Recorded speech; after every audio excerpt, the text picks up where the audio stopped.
ఉగ్రవాదం మతోన్మాదం అంటే బాంబులు, బుల్లెట్లు, విషాలు, రక్తపాతాలు ఇవన్నీ మనం ఇప్పటిదాకా చూస్తూ వచ్చాం.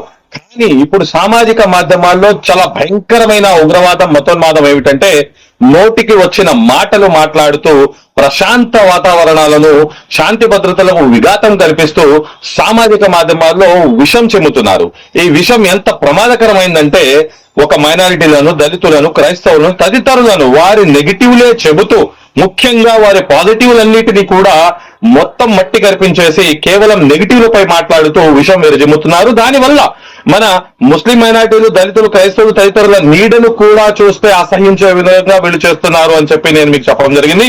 అయితే ఏదైతే మౌనిక సుంకర గారు వారు బీజేపీ మరియు హిందుత్వ సంఘాల మహిళా నేత, ధర్మపురి అరవింద్ గారు బీజేపీ ఎంపీ తెలంగాణ రాష్ట్రానికి సంబంధించిన వారు, వీరు ఏ విధంగా అయితే మాటలు మాట్లాడుతూ విషం విరజిమ్ముతున్నారో లేదా వారి మాటలు ఒకసారి మనం గమనిస్తే ఏ హిందూ సోదరుడు కూడా అటువంటి మాటలను సెక్యులర్ హిందువులన్నా లేదా కట్టర్ హిందువులన్నా వారు దీన్ని ప్రోత్సహించరు.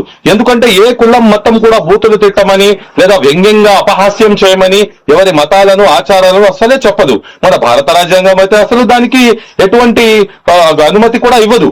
కావున ఒక్కసారి ఏదైతే ధర్మపురి అరవింద్ గారు మరియు మౌనిక సుంకర గారు ఏదైతే మాట్లాడారో ఆ వీడియోలో ఒకసారి చూద్దాం. మౌనిక సుంకర గారు ఏదైతే కాంగ్రెస్ ముస్లింలు అని చెప్పి మాట్లాడారో ఆ వీడియో చూద్దాం.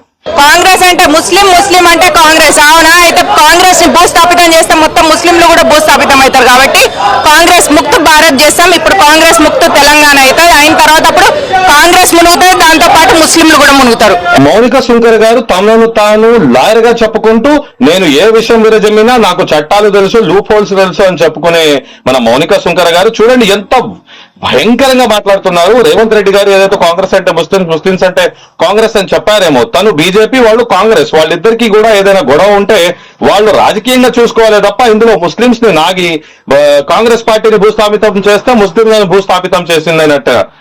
ఏమండి మౌనిక సుంకర్ గారు, చాలా వివరంగా చెప్తున్నాను, చరిత్రలో ఎవరు ఎన్ని కుట్రలు చేసినా, విద్వేషాలు, విషాలు విరజమ్మినా, తీవ్రవాదం మతోన్మాదంతో జోడించుకున్నా మన భారతదేశంలోనే కాదు 57 దేశాలలో మీరు అందరిని సర్వనాశనం చేస్తేనే ముస్లింలు సర్వనాశనం అనే స్థాయి రాదు. ముస్లింలు ప్రతి ఒక్క భూప్రపంచంలో ఉన్నారు, ఎవరు కూడా ఖతం చేయలేరు. ఇది మీ పిచ్చి పైత్యం మత విద్వేషం తప్ప.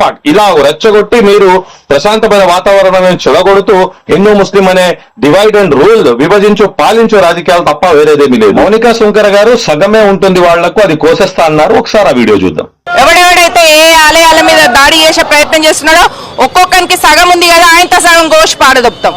మీరు చూడొచ్చు ఎంత గర్హనీయం అంటే, ఎంత గలీజు మాటలంటే, మన హిందూ సోదరులు, సెక్యులర్ సోదరులు, కట్టర్ హిందువులు కూడా ఏదైతే మౌనిక సుంకర గారు మాట్లాడుతున్నారో ఆ భాషను ప్రోత్సహించరు.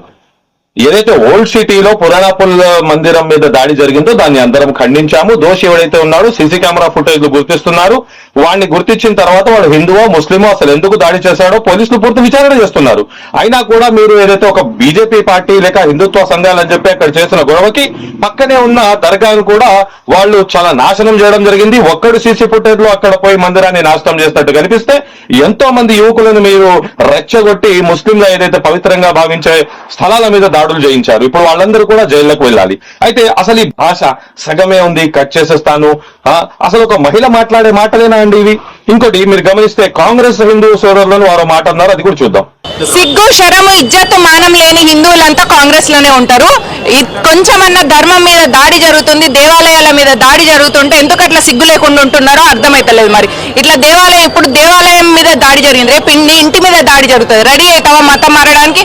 విన్నారు కదండి, కాంగ్రెస్ హిందూ సోదరులను కూడా సెక్యులర్ హిందువులంటూ హిందువులను కూడా తిట్టే వీర హిందూ సంఘాల వనిత మన మౌనిక సుంకర గారు. ఇంకో వారికి ఏం చెప్పాలండి? వాళ్లను కూడా బండబూతులు తిడుతున్నారు. అసలు ఏ మతం, ఏ కులం నేర్పిస్తుంది ఇలా మనలో విభజించు పాలించు డివైడ్ అండ్ రూల్ చేసి ఇలా అధికారం ఎక్కాలని, లేకపోతే తమను కులం మతం గొప్పదని చెప్పుకోవాలని? మీరు చూస్తున్నారు చిరంజీవి స్వామి లాంటి వాళ్ళు, గొప్ప గొప్ప స్వాములు, వారందరూ కూడా ఇతర మతాలను కించపరచరాదు అంటున్నా కూడా పదే ముస్లిం మైనారిటీల మీద లేకపోతే సెక్యులర్ హిందువుల మీద దాడులు చేయడం. ఈ మౌనిక సుంకర గారు ఒక్కసారి కాదు, ఇలా ఎన్నో సార్లు వారు ఇటువంటి వివాదాస్పద వ్యాఖ్యలు చేశారు. కావున ఖచ్చితంగా భవిష్యత్తులో లీగల్ చర్యలు అనేవి కూడా ఉంటాయని కూడా మీకు తెలియపరుస్తున్నాను. ఒకసారి ధర్మపురి అరవింద్ గారు బీజేపీ ఎంపీ మరియు TPCC chief MLC Mahesh Kumar Goud గారి మధ్య జరిగిన వీడియో చూద్దాం. శ్రీరామచంద్రను బీజేపీ పార్టీలో సభ్యత్వం తీసుకున్నాడా? శ్రీరాముంది మీకు శ్రీరాముడు బీజేపీ సభ్యత్వం ఉందా? మరి నేను మహేష్ కుమార్ గారిని అడుగుతున్నా, ఈ Congress is Muslim, Muslim is Congress అంటే కాంగ్రెస్ పార్టీ సొంత అయిందా అని అడుగుతున్నా. చూసావా? చూడుకో. మీరు గమనించవచ్చు, వీడియోలో చాలా స్పష్టంగా టీపీసీసీ చీఫ్ మహేష్ కుమార్ గౌడ్ గారు మాట్లాడుతూ ఏదైతే శ్రీరామచంద్రుడు బీజేపీ మెంబర్షిప్ తీసుకున్నారా అని ఆయన అడిగితే మద్దతుతో రాజకీయాలు చేయొద్దని, దానికి బీజేపీ ఏంటి మాట్లాడుతూ సరే రాముడు తీసుకోలేదు సభ్యత్వం, కానీ కాంగ్రెస్ పార్టీ అంటే ముస్లింలు కదా, వాళ్ళకు సొంతి అయిందా చూపియండి అంటున్నారు. ఒక మహిళా లీడర్ ఏమో సగం కోసేస్తా సగమే ఉందంటారు, ఒక బీజేపీ ఎంపీ ఏమో కాంగ్రెస్ కు ఏదైనా సొంతి అయి ఉందా చూసుకోండి అంటారు. ఏంటండి అంటే మీరు రాజకీయ పార్టీలు కొట్టుకుంటూ కూడా ముస్లింల మీద, మైనారిటీల మీద, దళితులు, క్రైస్తవుల మీద దాడి చేయడమేనా? ఇంకొకసారి ఏదైతే ధర్మపురి అరవింద్ గారు నిజామాబాద్ కార్పొరేషన్ ఎలక్షన్ జరగనున్నాయో అందులో 15 సీట్లు ముస్లిం మైనారిటీలకు ఇస్తా, రండి గెలిపించండి అన్నారు. ఒకసారి ఆ వీడియో చూద్దాం. मैं देता हूँ रामचंद्र राव साहब के पास परमिशन लेता हूँ, मैं ही लेता हूँ और निजामाबाद कारपोरेशन में 15 टिकट देता हूँ, आप लेकर जीताओ।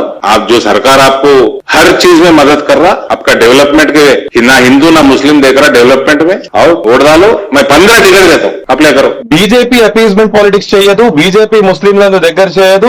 ఇప్పటిదాకా భారతదేశ చరిత్రలో ఒక్క ముస్లిం ఎంపీ, ముస్లిం మైనార్టీ మంత్రి లేని చరిత్ర బీజేపీ నరేంద్ర మోదీ గారు ఎన్డీఏ ప్రభుత్వం మూటగట్టుకుంది. ఇప్పుడు దానికి విరుద్ధంగా మన బీజేపీ ఎంపీ నిజామాబాద్ ఆయనేమో 15 ముస్లింలకు మైనార్టీ సీట్లు ఇస్తా అంటున్నారు. మరి ఇది మైనార్టీ అపీజ్మెంట్ కాదా? ఇదంతా ఒక రాజకీయం. కావున నేనేమంటానంటే, ఇప్పుడు దాకా ఉగ్రవాదం, టెర్రరిజం, మతోన్మాదం అంటే బాంబులు, విషాలు, కత్తులు, బుల్లెట్లు, రక్తపాతాలే అనుకుందాం. కానీ ఇప్పుడు సోషల్ మీడియాలో ముఖ్యంగా ఏదైతే పరుష విష ఏదైతే పదాలు వాడుతూ విద్వేషం, విషం విరజిమ్ముతున్నారో ఇది చాలా ప్రమాదకరం. అందుకోసమే ఏదైతే కర్ణాటక ప్రభుత్వం మరియు తెలంగాణ ప్రభుత్వం హేట్ స్పీచ్ చట్టం తేనున్నదో ఆ హేట్ స్పీచ్ చట్టం అనేది ఖచ్చితంగా ఈ తెలంగాణ అసెంబ్లీలో చట్టంగా మారాలి. అలానే మన ఆంధ్రప్రదేశ్ లో కూడా ఆ చట్టాన్ని రూపొందించాలి, ఆ చట్టాన్ని పాస్ చేయాలి అని చెప్పి నేను డిమాండ్ చేస్తూ, ఏదైతే సామాజిక మాధ్యమాల్లో వీరి ద్వారా రెచ్చగొడబడుతున్నారో వాళ్ళందరూ కూడా జాగ్రత్తగా ఉండండి.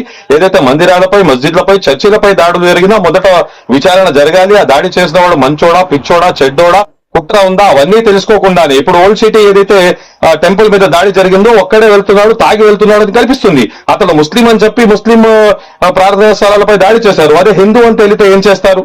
కావున ఇక్కడ మాట్లాడితే హిందువుల మందిరాల మీద దాడి చేసేవాడు ఎందుకు మెంటల్ ఉంటాడు, సైకో ఉంటాడు, ముస్లింల దర్గాలు కనిపించావా, ముస్లింల మస్జిద్లు, చర్చిలు కనిపించావా అంటున్నారు.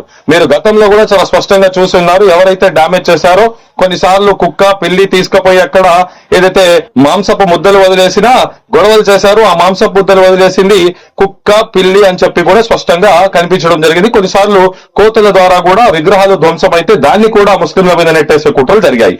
కావున దయచేసి ఎవరెవరైతే ఇలా రెచ్చగొడబడుతున్నారో దయచేసి మీరు ఇటువంటి వారి విభజించు, పాలించు లేదా రాజకీయ ఏదైతే పరిపతి లేదా వారు పదవులు పొందడానికి లేదా వాళ్ళు ఓట్లు దండుకోవడానికి చేస్తున్న కుట్రల్లో మీ అందమైన జీవితాలను ఏదైతే హిందూ ముస్లిం సిక్ ఇసాయి భాయ్ లౌకికవాదంతో మనం బతుకుతున్నామో దాన్ని నాశనం చేయరాదని ప్రతి ఒక్క ప్రజాస్వామ్యవాది, లౌకికవాది, రాజ్యాంగవాది కలిసికట్టుగా ముందుకు వచ్చి ఈ విష ప్రచారాలు, ఈ దుష్ప్రచారాలు సామాజిక మాధ్యమాల్లో ఎక్కడైతే సాగుతున్నాయో దాన్ని మనందరం కూడా ఐక్యంగా ఎదుర్కోవాల్సిన అవసరం ఉందని Samman NGO society for all Muslim minorities అభివృద్ధి అండ్ నా తరఫున మీ అందరికీ కూడా పిలుపునిస్తున్నాను. మరిన్ని వీడియోల విశ్లేషణ అప్డేట్స్ కోసం advocate Sadiq Shaik YouTube channel ని లైక్ చేసి సబ్స్క్రైబ్ చేయగలరు. Thank you one and all.